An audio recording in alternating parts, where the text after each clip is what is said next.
Viva mais uma vez. Vamos hoje tentar falar sobre um tema que certamente muitos de nós já ouvimos falar, chamado DOE, Design of Experiments, Planeamento de Experiências, ou muitas vezes conhecido como Método Taguchi. Vamos fazer aqui uma introdução a este tipo de metodologia, para depois, em módulos mais tarde, podermos ver como é que ele vai se materializar com exemplos muito concretos. Então, isto tudo começa quando? Começa com este senhor, Sir Ronald Fisher, que era um biólogo e estatístico inglês que criou as fundações da moderna estatística científica. Ele era matemático e foi contratado por um centro de investigação agronómica em Inglaterra para fazer determinados estudos sob a influência de certos parâmetros no crescimento de vários cereais. E deparou-se com uma série de muitos problemas que deu origem a que ele tivesse que inventar uma nova metodologia chamada análise da variância. Muitos de nós conhecemos a análise da variância por ANOVA, portanto isto foi foi inventado há cerca de 100 anos e a partir daí começou a desenvolver certas experiências na agricultura nos anos 20, nos anos 30, que deu origem ao desenvolvimento de toda a metodologia do planeamento de experiências. Toda esta metodologia mais tarde foi abraçada pelo Dr. Genichi Taguchi, em que, ao pegar neste tipo de metodologia, começou a implementá-la não na agricultura, onde tinham sido os primórdios da utilização deste tipo de técnicas, mas na indústria e mais exatamente na concepção. O que é que ele começou a fazer então? Promoveu o desenho do produto por forma a torná-lo robusto à variação, o que introduz o princípio da perda da qualidade. Faz também a divulgação dos fatoriais fracionados e matrizes ortogonais. Ora, o que é isto de tornar um processo robusto à variação? No fundo, é tornar um processo insensível a tudo aquilo que o projetista não controla e que pode afetar a funcionalidade do produto. E ele começou a introduzir estas novas metodologias e estes conceitos dos fatores que ele não controla, que deu o nome de ruído, e introduziu o ruído no planeamento de experiências que tinha sido desenvolvido na sua essência e na sua teoria pelo Ronald Fisher nos anos 20. Qual é então o objetivo? Assegurar que todos os pontos do projeto e da concepção são robustos em relação ao seu desempenho. O que é a robustez? Robustez é a insensibilidade à variação dos produtos e processos. Um produto ou processo robusto continua a fornecer resultados de grande qualidade mesmo quando existe variação. Projeto não robusto é o que vemos ali em cima, projeto robusto é o que estamos a ver aqui em baixo. Uma maior estabilidade e uma maior robustez dos dados ou dos resultados fornecidos. O que é a conformidade segundo o modelo do Taguchi? Se nós tivermos o limite superior de especificação e o limite inferior, com o valor objetivo-alvo, qualquer uma destas distribuições que está ali a acontecer, nós estamos a verificar que tem uma maior ou uma menor dispersão. Menor dispersão o azul clarinho, uma maior dispersão o azul mais escuro. O conceito é muito simples. Os custos da qualidade não começam somente quando eu saio dos limites superiores e inferiores de especificação. Eu começo a ter variações do custo de qualidade assim que me afasto do valor objetivo. Portanto, não é uma equação daquele tipo que vai gerir tudo o que são perdas da qualidade associadas à variação dos meus processos. Portanto, ali é ótimo, razoável, ali é mau. Anteriormente era tudo bom desde que estivesse entre os limites superiores e inferiores. Okay. Onde é que isto se aplica? Na caracterização e qualificação de equipamentos novos, no estabelecimento de valores nominais e de tolerâncias de projeto, no desenvolvimento de novos processos, setups de novos equipamentos, resolução de problemas, redução da variação e aumento do desempenho. E por último, isto é aplicado quando há processos muito complexos que são precisos estar a analisar e eu utilizo esta ferramenta para garantir a conformidade com todas as possíveis hipóteses de teste que eu tenho que estar a fazer para garantir que foi tudo abordado e foi tudo revisto e consigo uma solução ótima. O que é que temos aqui como fatores de interesse? Temos os fatores de entrada. Há algo no projeto ou no processo que influencia significativamente uma determinada característica da qualidade. Devem ser independentes e facilmente controláveis. Têm de ser entradas e não saídas de resultados. Ou seja, uma entrada, quando estou a fazer na fase de concepção, a entrada é uma especificação do meu material. Uma entrada num processo produtivo pode ser a pressão do equipamento, ou a velocidade de corte do equipamento, ou a pressão de injeção do equipamento. Isso é uma variável de entrada. O custo e o tempo da experiência é, em grande medida, função do número de fatores a estudar. Quanto maior o número de fatores que possam estar a influenciar o meu processo, mais tempo e mais recursos eu necessito para estar a analisar todas as influências inerentes ao mesmo. Os outputs, ou as saídas, é uma característica mensurável da qualidade do produto, e o nível são as variações possíveis de cada fator. Tipicamente, os processos para caracterização têm 2, 3 níveis e 4 ou 5 níveis de otimização. O que é dizer isto de nível? O nível quer dizer se eu tenho um fator que é a pressão de injeção do determinado equipamento, eu vou testar em 3 níveis, ou seja, vou testar entre os 3, 3,5 e 4 bares. Portanto, são 3 níveis do mesmo fator.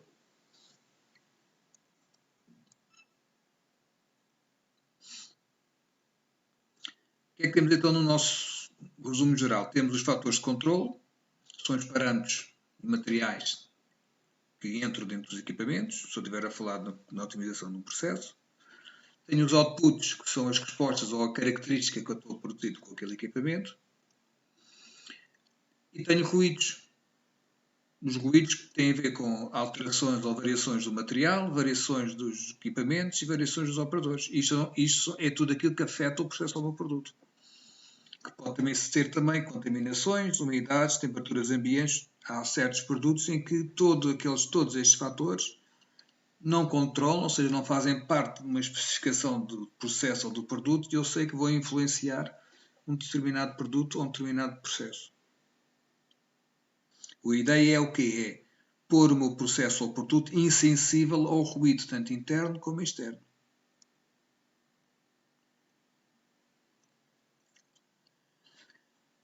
Então, a que questões é que pretendemos que a experiência dê resposta? Quais são os fatores que afetam a variação e as dimensões da peça? E que fatores afetam a dimensão média? Ou seja, eu tenho ali todos aqueles, vamos imaginar que estamos a fazer uma moldagem, todos aqueles 5 fatores afetam a dimensão da peça, eu quero saber quais são os fatores que afetam mais e que afetam menos a dimensão ou a característica da peça que eu estou a produzir.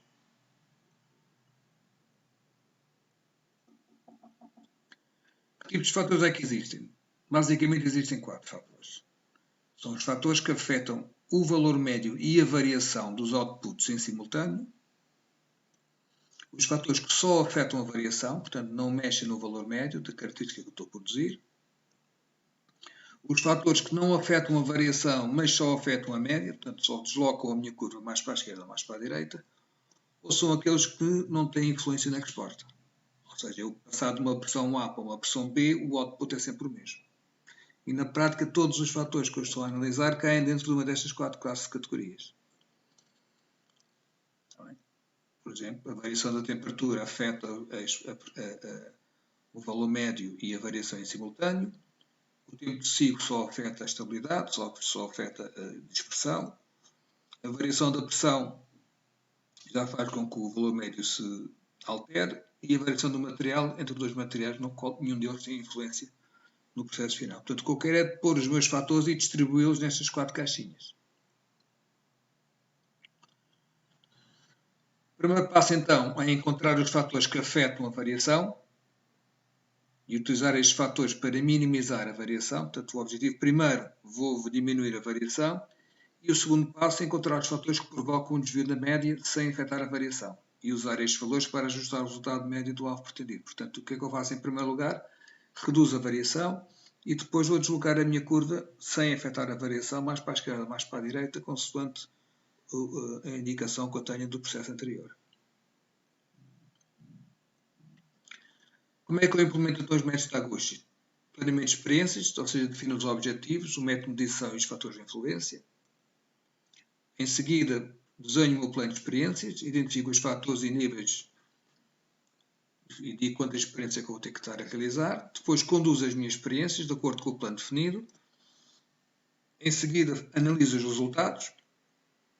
Também quais são os efeitos médios dos fatores sobre a informação principal e a informação secundária. O que é que os fatores influenciam o quê? E em seguida, para finalizar, faço uma confirmação dos resultados previstos.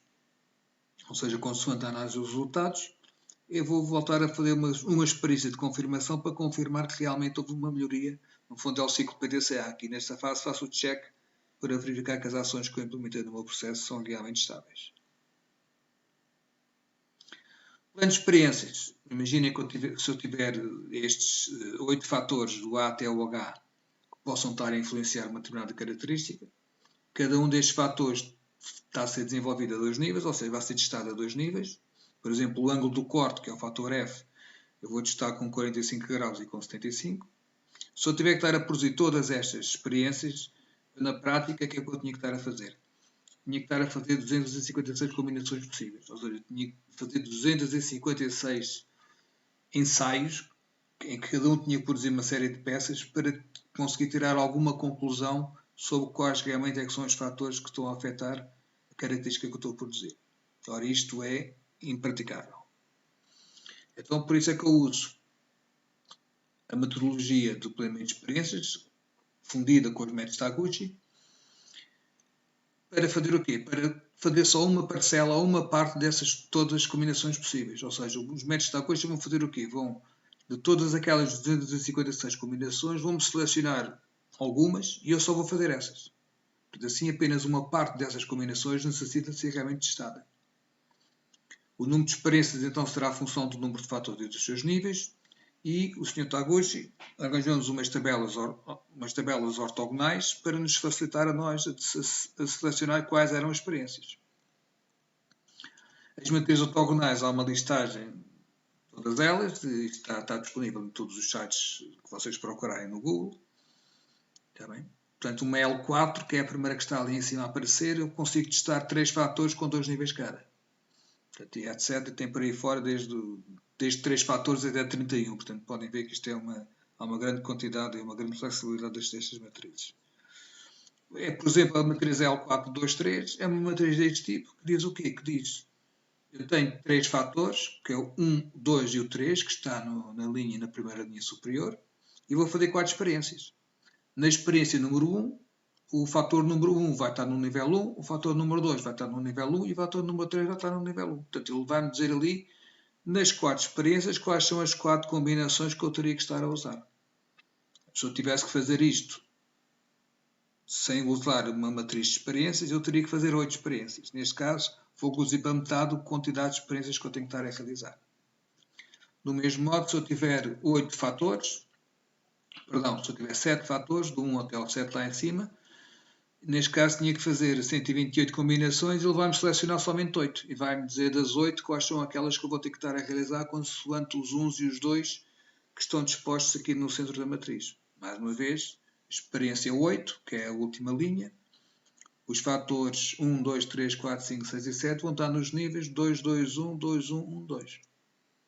E assim faço esta experiência, faço esta combinação no meu processo e produzo um número de peças para depois estar a analisá-las. Esta é uma matriz L9, onde eu tenho 4 fatores a 3 níveis. Repararem, dentro da matriz, a branco, já tenho os valores 1, 2 e 3. Portanto, a experiência 9, o fator 1 vai estar no nível 3, o fator 2 no nível 3, o fator 3 no nível 2 e o fator 4 no nível 1. E assim vou planeando as minhas experiências. O ruído, então, que ele introduziu nas técnicas de redução da variação do planeamento de experiências, introduziu-os de modo a alcançar a robustez contra o ruído, utilizando fatores de ruído e o racio-sinal de ruído. E introduziu 3 tipos de ruídos. Portanto, o ruído são o quê? São os fatores incontroláveis, não controláveis ou que não queremos controlar, que afetam as características dos nossos produtos. Pode haver ruído devido a origens externas, ruído devido à variação peça a peça e ruído devido à deterioração. O que é isso na prática? Ruído devido a origens externas. temperaturas, umidades relativas e altitudes. Eu não controlo isto ou não quero controlar esta característica e eu sei que isto afeta os outputs dos meus processos e dos meus produtos. O ciclo de carga, ou seja, a frequência e a intensidade do uso dado ao produto pelo cliente. Por exemplo, eu sei que um cabo de embreagem tem que estar projetado para sofrer 1.100.000 ciclos. Ou seja, eu posso pôr 1.100.000 mudanças que o cabo funciona. Só que eu também tenho que dar uma garantia de 2 anos. Portanto, eu não sei, eu ao projetar um cabo, não sei se o cabo vai ser instalado num táxi, que anda quase 24 horas por dia, ou se vai ser instalado num carro de um condutor normal, em que o número de mudanças postas por dia é muito inferior ao de um táxi, e eu tenho que garantir que, independentemente do sítio ou do carro onde este cabo está a ser usado, ele tem que cumprir com os 2 anos de garantia. Portanto, a frequência de utilização, para mim, projetista, é um ruído. As condições de uso, ou seja, a combinação de opções selecionadas pelo cliente, também do meu produto, e os consumíveis escolhidos pelo cliente, como sejam líquidos de arrefecimento, lubrificante, peças, desgaste, etc. E pode ser também a utilização incorreta ou inapropriada do produto. Portanto, isto é tudo ruídos devido a origens externas. Se eu estiver a falar de ruídos devido a variação peça a peça, variação entre peças ou entre componentes. As peças que eu recebo dos meus fornecedores não são todas iguais, têm variações. Essa variação pode alterar a performance do meu produto. Se eu estiver a comprar uma chapa e estiver a cortar uma determinada chapa, eu sei que a chapa nem toda tem a mesma espessura. Há variações e oscilações da espessura da chapa. Isso para mim é um ruído no processo de corte. Portanto, eu não controlo a espessura da chapa, sei que está dentro de especificação, não a controlo e sei que essa espessura poderá ter influência no resultado final do corte que eu vou fazer. E variação dos parâmetros do processo, tais como temperaturas, velocidades, tempos, pressões, etc., verificadas durante o setup do equipamento. Estas variações dos parâmetros não são sempre todas iguais. Quando eu ponho uma determinada pressão ou determinada velocidade no meu processo, essa velocidade não está sempre estável. Tem pequenas oscilações e essas oscilações também vão provocar variações nos meus processos produtivos. E, por último, variações nos parâmetros que controlam a produção, tais como pressões de funcionamento. E variação das propriedades da matéria-prima. Tudo isto são variações peça a peça. Eu também não as controlo, nem as quero controlar. Finalmente, temos as variações do ruído devido à deterioração. Corrosão, fadiga, desgaste, aumento de impurezas em materiais reciclados, efeitos vários inerentes às características dos materiais. Um caso simples, se eu tiver com uma ferramenta, uma guilhotina a cortar uma chapa, a guilhotina tem desgaste. Se a guilhotina está preparada para fazer 1000 peças, entre a peça 1 e a peça 1000 o desgaste é contínuo. Portanto, a guilhotina, quando está a fazer o corte 132, não está na mesma condição quando está a fazer o corte 435. Portanto, há um desgaste da ferramenta que é inerente ao próprio processo e isso é aqui feito ou aqui descrito como ruído devido à deterioração. Então, como é que eu implemento esta metodologia? Primeiro, estabeleço o problema a ser solucionado. A determinação do problema deve ser específica e, se múltiplas respostas estiverem envolvidas, devemos considerá-las. Depois, determinar o objetivo da experiência, incluindo a identificação das características de desempenho e o nível de desempenho exigido. Depois, utilizar o método de medição, os quais podem exigir uma experiência em separado. Por exemplo, tenho que fazer o ciclo RR para verificar se o método de medição que eu vou usar para verificar o resultado é ou não capaz de me dar os resultados fidedignos. Depois, identifico os fatores de controle e de ruído que possam exercer influência sobre as características de desempenho. Determino o número de níveis por cada fator. Para uma experiência inicial deve ser baixo o número de níveis, para não estarmos a fazer uma coisa muito complexa. Seguido, o passo número 6, identificar os fatores de controle que possam interagir. Nós vamos falar num módulo mais tarde sobre o que entendemos por interação. Mas, portanto, será aceitável selecionar o tamanho da experiência somente com base nos fatores e, havendo colunas disponíveis, atribuí-las às interações. Isso, ou seja, se houver colunas disponíveis na minha matriz ortogonal do Taguchi, eu posso utilizá-las para incluir algumas interações. Depois, sim, selecionar a matriz ortogonal, incluir os fatores de nível selecionados e decidir a dimensão da amostra, quantas peças é que eu faço em cada experiência. Depois, atribuir os fatores e interações às colunas. A cada coluna das minhas matrizes ortogonais vou lá pôr o fator, a pressão, a temperatura, a velocidade, etc. E depois executo a experiência e meço os resultados. Devo considerar sempre uma aleatoriedade nas experiências que eu vou estar a conduzir, para não criar aqui enviesamentos. O passo 10º.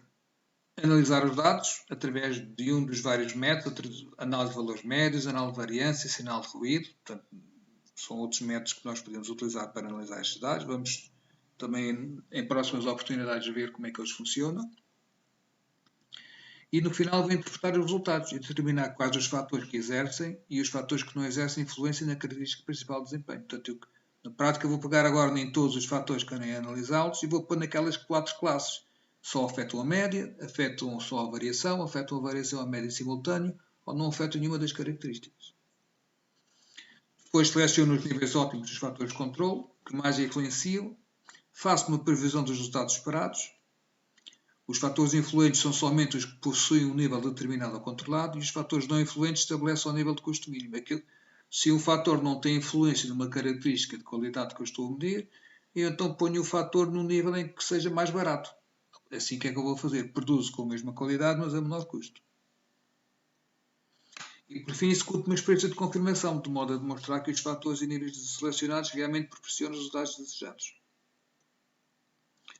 No final, volto à etapa 4, se o objetivo não for alcançado ou for possível uma otimização adicional com fatores confirmados. Portanto, eu, depois de fazer a experiência de confirmação, se encontrar que os resultados foram aqueles que foram esperados, posso continuar e melhorar o processo ou posso ficar por aí. Se não encontrar, volto à etapa 4 e vou voltar a perceber quais são os outros fatores que estão em causa, quais são aqueles fatores que eu não introduzi nesta experiência e sucessivamente no sistema de melhoria contínuo vou fazer novas experiências para melhorar o meu processo. Fica terminada aqui esta explicação muito sumária sobre o planeamento de experiência e métodos Taguchi. Como disse, em próximas oportunidades nós iremos falar mais aprofundadamente e mais pormenorizadamente sobre estas ferramentas e sobre como é que nós podemos utilizar isto no nosso dia-a-dia na melhoria dos processos. Obrigado e até uma breve oportunidade.